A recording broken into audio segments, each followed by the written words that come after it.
ಶ್ರೀಶಲಿಂಗಸಂಭೂತಂ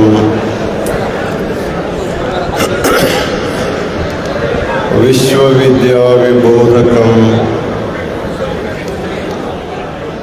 ವಿಶ್ವವಂದ್ಯಂ ಸದಾ ವಂದೇ ವಿಶ್ವಾರಾಧ್ಯಂ ಜಗದ್ಗುರು.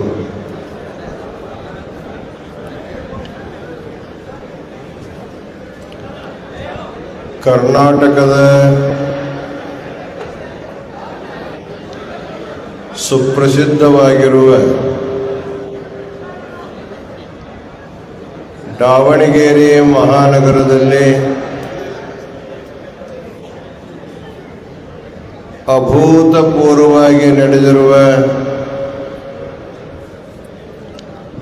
ಶ್ರೀ ಜಗದ್ಗುರು ಪಂಚಾಚಾರ್ಯರ ಹಾಗೂ ಶಿವಾಚಾರ್ಯರ ಶೃಂಗ ಸಮ್ಮೇಳನದ ಈ ಭವ್ಯ ದಿವ್ಯ ಧರ್ಮ ವೇದಿಕೆಯ ಮೇಲೆ ಸಿಂಹಾಸನಾರೂಢರಾಗಿರುವ ಶ್ರೀಮದ್ ರಂಭಾಪುರಿ, ಶ್ರೀಮದ್ ಉಜ್ಜಯಿನಿ, ಶ್ರೀಮದ್ ಶ್ರೀಶೈಲ ಹಾಗೂ ಶ್ರೀಮದ್ ಕೇದಾರ ಜಗದ್ಗುರುಗಳವರ ಪವಿತ್ರ ಪಾದಾರವಿಂದಗಳಲ್ಲಿ ಅನಂತ ಭಕ್ತಿಯ ಪ್ರಣಾಮಗಳನ್ನು ಸಮರ್ಪಿಸಿ ಈ ಶೃಂಗ ಮಹಾಸಮ್ಮೇಳನದಲ್ಲಿ ನಮ್ಮ ದೇಶದ ವಿವಿಧ ಪ್ರಾಂತಗಳಿಂದ ಬಂದಿರುವ ಶಿವಯೋಗಿ ಸ್ವರೂಪರಾದ ಸಮಸ್ತ ಶಿವಾಚಾರ್ಯರೇ, ಈ ಕಾರ್ಯಕ್ರಮವನ್ನು ಆಯೋಜನೆ ಮಾಡುವುದರಲ್ಲಿ ಪ್ರಮುಖ ಪಾತ್ರವನ್ನು ವಹಿಸಿರುವ ಅಖಿಲ ಭಾರತ ಶಿವಾಚಾರ್ಯ ಸಂಸ್ಥೆಯ ಗೌರವಾಧ್ಯಕ್ಷರಾದ ಶಟಸ್ಥಲ ಬ್ರಹ್ಮ ರೇಣುಕ ಶಿವಾಚಾರ್ಯ ಸ್ವಾಮೀಜಿಯವರೇ, ಈ ಸಮಾರಂಭದಲ್ಲಿ ವೇದ ಘೋಷವನ್ನು ಮಾಡಿರುವ ಬಾರ್ಸಿ ದಹಿವಳಕರ ಮಠದ ಶಟಸ್ಥಲ ಬ್ರಹ್ಮ ಗುರುಸಿದ್ಧ ಮಣಿಕಂಠ ಶಿವಾಚಾರ್ಯ ಸ್ವಾಮೀಜಿಯವರೇ, ಈ ಔಚಿತ್ಯಪೂರ್ಣವಾದ ಸಮಾರಂಭವನ್ನು ಉದ್ದೇಶಿಸಿ ಬಹಳ ಸಂಕ್ಷಿಪ್ತವಾದರೂ ಕೂಡ ಅರ್ಥಗರ್ಭಿತವಾದ ಧರ್ಮ ಸಂದೇಶವನ್ನು ಕೊಟ್ಟಿರುವ ಶಟಸ್ಥಲ ಬ್ರಹ್ಮ ವಾಮದೇವ ಶಿವಾಚಾರ್ಯ ಸ್ವಾಮೀಜಿಯವರೇ, ಈ ಸಮಾರಂಭವನ್ನು ದೀಪ ಬೆಳಗಿಸುವುದರ ಮೂಲಕ ಉದ್ಘಾಟನೆಯನ್ನು ಮಾಡಿರುವ ಸಮಾಜದ ಹಿರಿಯರು, ಗುರುಲಿಂಗ ಜಂಗಮರ ಭಕ್ತಿಮಂತರು, ಅಖಿಲ ಭಾರತ ವೀರಶೈವ ಮಹಾಸಭೆಯ ರಾಷ್ಟ್ರೀಯ ಅಧ್ಯಕ್ಷರಾದ ಸನ್ಮಾನ್ಯ ಶ್ರೀ ಶಾಮನೂರು ಶಿವಶಂಕರಪ್ಪನವರೇ, ಎಸ್ ಮಲ್ಲಿಕಾರ್ಜುನವರೇ, ಪ್ರಭಾ ಮಲ್ಲಿಕಾರ್ಜುನವರೇ, ಶಂಕರ್ ಬಿದರಿಯವರೇ, ಸನ್ಮಾನ್ಯ ಶ್ರೀ ಯಡಿಯೂರಪ್ಪನವರೇ, ವಿಜಯೇಂದ್ರವರೇ, ವಿಜಯಾನಂದ್ ಕಾಶಪ್ಪನವರೇ, ಇನ್ನುಳಿದ ಎಲ್ಲ ಸಮಾಜದ ಮುಖಂಡರೇ, ಸೇರಿರುವ ಸಮಸ್ತ ಸದ್ಭಕ್ತರೇ ಹಾಗೂ ತಾಯಂದಿರೇ,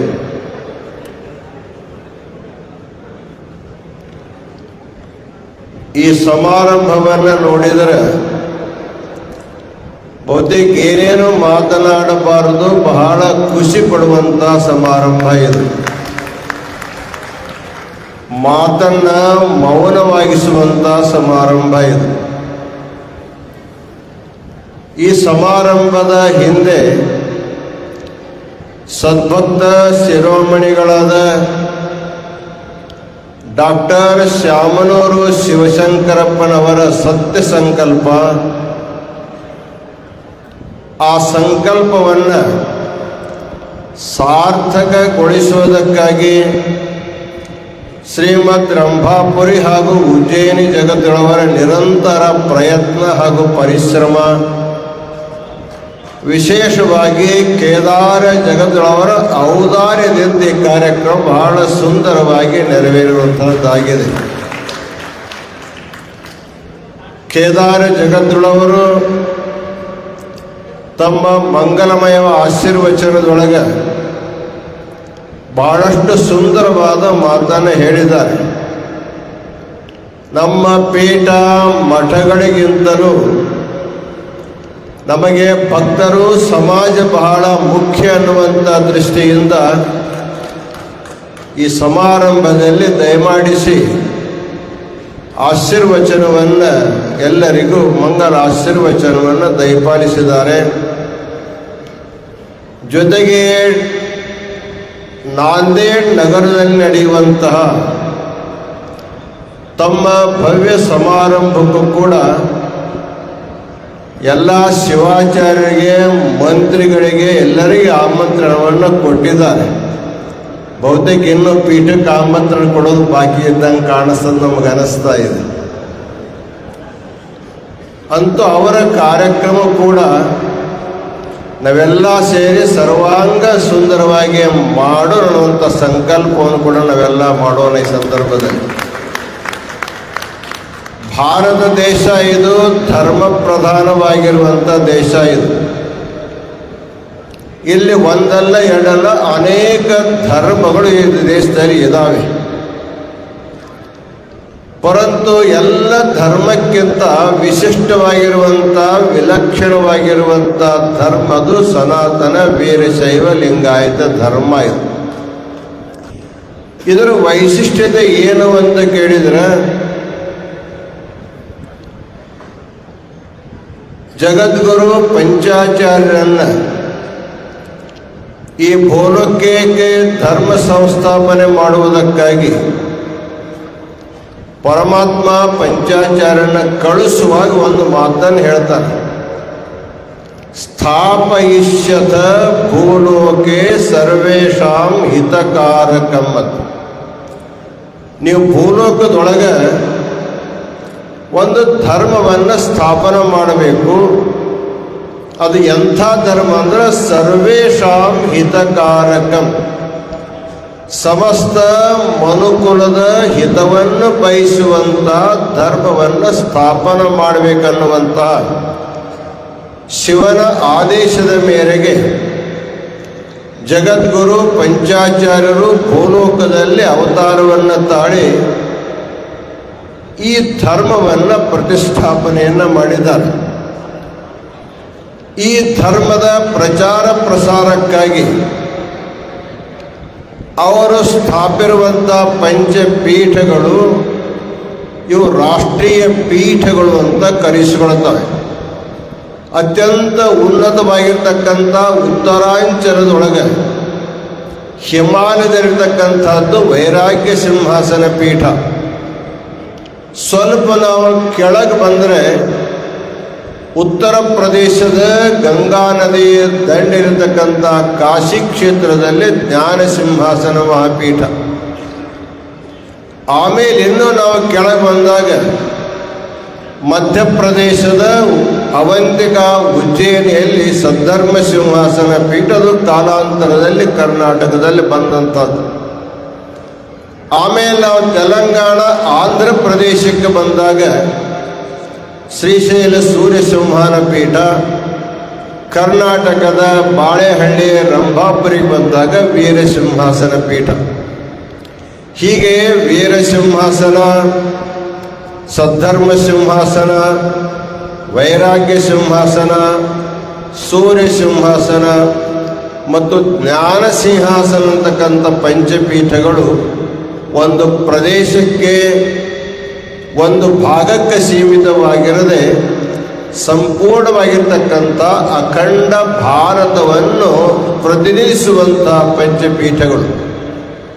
ಅಂತೆಯೇ ವೀರಶೈವ ಸಮಾಜ ಕೇವಲ ದಕ್ಷಿಣ ಭಾರತದಲ್ಲಿ ಅಷ್ಟೇ ಅಲ್ಲ, ಉತ್ತರ ಭಾರತದ ಈಗಾಗಲೇ 15 ದಿನಗಳ ಕಾಲ ಕಾಶಿ ಜಗದ್ಗುರು ರಾಜ್ಯಗಳಲ್ಲಿ ಸಂಚಾರ ಮಾಡಿ ಬಂದಿದ್ದಾರೆ. ಪಂಜಾಬದಲ್ಲಿ, ಹರಿಯಾಣದಲ್ಲಿ, ರಾಜಸ್ಥಾನದಲ್ಲಿ, ಗುಜರಾತ್ನಲ್ಲಿ ಹಾಗೂ ಜಮ್ಮು ಕಾಶ್ಮೀರಗಳಲ್ಲಿ ಕೂಡ ವೀರಶೈವ ಸಮಾಜ ಇರುವಂಥದ್ದನ್ನು ಇವತ್ತಿಗೂ ಕೂಡ ನಾವು ಕಾಣ್ಕೊಂಡು ಬರ್ತಾ ಇದ್ದೇವೆ. ಅಲ್ಲಿರುವಂಥ ವೀರಶೈವರು ಇಲ್ಲಿಂದ ಹೋಗಿದ್ದವರಲ್ಲ, ಅವರು ಶಾಶ್ವತವಾಗಿ ಅಲ್ಲೇ ಜನ್ಮ ತಾಳಿಕೊಂಡು ಅಲ್ಲಿಯ ವೇಷಭೂಷಗಳಿಗೆ ಹೊಂದಿಕೊಂಡು ತಮ್ಮ ಕಾರ್ಯವನ್ನು ಮಾಡುವುದರ ಜೊತೆಗೆ ಧರ್ಮವನ್ನು ಕಾಪಾಡಿಕೊಂಡು ಬಂದಿದ್ದಾರೆ. ವಿಶೇಷವಾಗಿ ಉತ್ತರ ಭಾರತದಲ್ಲಿರ್ತಕ್ಕಂಥ 2 ಪೀಠಗಳು, ಒಂದು ಕೇದಾರ ಪೀಠ ಮತ್ತು ಕಾಶಿ ಪೀಠಗಳ ಸಂಪರ್ಕದಲ್ಲಿ ಅವರು ಬಂದಿರೋದ್ರಿಂದ ಅಲ್ಲಿಂದ ಧರ್ಮ ಸಂಸ್ಕಾರವನ್ನು ಪಡ್ಕೊಂಡು ಧರ್ಮವನ್ನು ಉಳಿಸಿಕೊಂಡು ಬೆಳೆಸಿಕೊಂಡು ಬಂದದ್ದನ್ನು ನಾವು ನೋಡ್ಕೊಂಡು ಬರ್ತಾ ಇದ್ದೇವೆ. ದಕ್ಷಿಣ ಭಾರತದಲ್ಲಿ ಕೂಡ ತಮಿಳುನಾಡು, ಕೇರಳ ರಾಜ್ಯಗಳಲ್ಲಿ ಕೂಡ ಹೆಚ್ಚಿನ ಸಂಖ್ಯೆಯಲ್ಲಿ ವೀರಶೈವರಿದ್ದಾರೆ.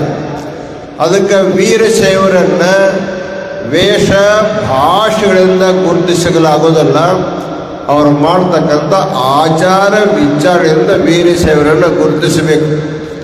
ಕೊರಳಲ್ಲಿ ಇಷ್ಟಲಿಂಗ ಇರಬೇಕು, ಹಣೆಯಲ್ಲಿ ಭಸ್ಮ ಇರಬೇಕು, ರುದ್ರಾಕ್ಷನ್ನು ಧರಿಸಿಕೊಂಡಿರಬೇಕು, ಪಂಚಾಕ್ಷರ ಮಹಾಮಂತ್ರವನ್ನು ಜಪಿಸ್ತಕ್ಕಂಥ ವ್ಯಕ್ತಿ ಆಯಾಯ ಪ್ರದೇಶಕ್ಕೆ ತಕ್ಕಂತೆ ವೇಷಭೂಷೆಗಳು ಭಿನ್ನವಾಗಿರಬಹುದು, ಮಾತೃಭಾಷೆ ಭಿನ್ನವಾಗಿದ್ದರೂ ಕೂಡ ಅವರೆಲ್ಲರೂ ವೀರಶೈವರಾಗಿದ್ದಾರೆ. ನಾವು ಪಂಜಾಬದ ಲುಧಿಯಾನ ನಗರಕ್ಕೆ ಹೋದಾಗ ಅಲ್ಲಿರ್ತಕ್ಕಂಥ ಒಬ್ಬ ಜಂಗಮ ಮೂರ್ತಿ ನಮ್ಮ ಕಡೆಯಿಂದನೇ ದೀಕ್ಷೆ ತೆಗೆದುಕೊಂಡಿದ್ದಾನೆ. ಅವನು ನೋಡಿದರೆ ಸೀಖನಂಗೆ ಕಾಣ್ತಾನೆ, ದಾಡಿ ಜಟ ಎಲ್ಲ ಇರ್ತವೆ, ಕೊರಳಲ್ಲಿ ಲಿಂಗ ಇರ್ತದೆ. ಆದ್ದರಿಂದ ವೀರಶೈವರನ್ನು ವೇಷ ಭಾಷೆಯಿಂದ ಗುರುತಿಸಲಾಗಲಾರದು, ಅವರು ಧರಿಸಿರುವಂಥ ಲಿಂಗದಿಂದ ಅವರನ್ನು ಗುರುತಿಸಬೇಕು.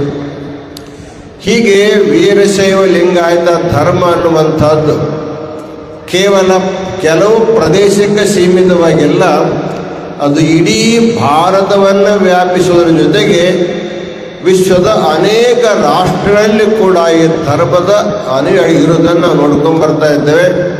ಅದಕ್ಕೆ ಅಖಿಲ ಭಾರತ ವೀರಶೈವ ಮಹಾಸಭೆಯ ಅಧ್ಯಕ್ಷರಿಗೆ ಪದಾಧಿಕಾರಿ ಹೇಳೋದೇನಂತಂದರೆ, ನಿಮ್ಮ ಸಭೆ ಅನ್ನುವಂಥದ್ದು ಇನ್ನುವರೆಗೆ ಉತ್ತರ ಭಾರತವರೆಗೆ ಹೋಗೇ ಇಲ್ಲ. ಭಾಳ ಆದರೆ ದಕ್ಷಿಣ ಭಾರತ ರಾಜ್ಯಗಳಿಗೆ ಹೋಗಿದೆ, ಆದರೆ ಉಳಿದ ರಾಜ್ಯಗಳು ನಿಮ್ಮ ಕಕ್ಷೆಯಲ್ಲಿ ಬಾರದೇ ಇರೋದ್ರಿಂದ ಅವರು ಮೂಲ ವಾಹಿನಿಯಲ್ಲಿ ಇನ್ನೂ ಕೊಡಲಿಕ್ಕಾಗಿಲ್ಲ. ಅದಕ್ಕೆ ಮುಂದಿನ ದಿನಮಾನಗಳಲ್ಲಿ ಇಲ್ಲಿ ಮಾಡುವಂಥ ಸಮ್ಮೇಳನವನ್ನು ಉತ್ತರ ಭಾರತ ರಾಜ್ಯಗಳಲ್ಲಿ ಕೂಡ ಮಾಡಿ ಅವರನ್ನು ಕೂಡ ನಮ್ಮಲ್ಲಿ ಕರೆಕೊಡ್ತಕ್ಕಂಥ ಒಂದು ಯೋಗ್ಯ ಕಾರ್ಯವನ್ನು ನಾವೆಲ್ಲ ಅವಶ್ಯವಾಗಿ ಮಾಡಬೇಕಾಗಿದೆ. ವಿಶೇಷವಾಗಿ ವೀರಶೈವರು ಕೇವಲ ತಮ್ಮ ಜಾತಿ ಜನರಿಗೆ ಬಡದಾಡ್ತಕ್ಕಂಥ ಪೀಠಗಳಲ್ಲ, ಸಮಸ್ತ ಮನುಕುಲದ ಹಿತಕ್ಕಾಗಿ ಬಡದಾಡ್ತಕ್ಕಂಥ ಪೀಠಗಳು. ಸಂದರ್ಭ ಇರೋಣದ್ರಿಂದ ಮನೆಯನ್ನು ಗೆದ್ದು ಮಾರಿಗೆಲ್ಲರೂ ಹಾಗೆ ಮೊದಲು ನಮ್ಮ ಸಮಾಜವನ್ನು ಒಗ್ಗಟ್ಟು ಮಾಡಿ ಈ ಸಮಾಜಕ್ಕೆ ಬೇಕಾಗಿರ್ತಕ್ಕಂಥ ಸೌಲಭ್ಯಗಳನ್ನು ಸರ್ಕಾರದಿಂದ ಕೊಡಿಸೋದ್ರ ಜೊತೆಗೆ ಇಡೀ ವಿಶ್ವದಲ್ಲಿರ್ತಕ್ಕಂಥ ಎಲ್ಲ ಜನರಿಗೂ ಕೂಡ ಅವರಿಗೆ ಬೇಕಾಗಿರ್ತಕ್ಕಂಥ ಸೌಲಭ್ಯವನ್ನು ಕೊಡಿಸುವಲ್ಲಿ ಪಂಚಪೀಠಗಳಾಗಲಿ ನಮ್ಮ ಶಿವಾಚಾರ್ಯ ಯಾವಾಗಲೂ ಮುಂಚೂಣಿ ಇರ್ತಾ ಇರ್ತಕ್ಕಂಥ ಮಾತನ್ನು ಸತ ಹೇಳಿ ಬಯಸ್ತಾ ಇದ್ದೇವೆ. ಇನ್ನು ನಾಳೆ ಕೂಡ ಧರ್ಮ ಸಂದೇಶ ಇರೋದ್ರಿಂದ ಉಳಿದ ನಮ್ಮ 3 ಪೀಠಾಚಾರ್ಯರ ಆಶೀರ್ವಚನ ಆಗಬೇಕಾಗಿದೆ.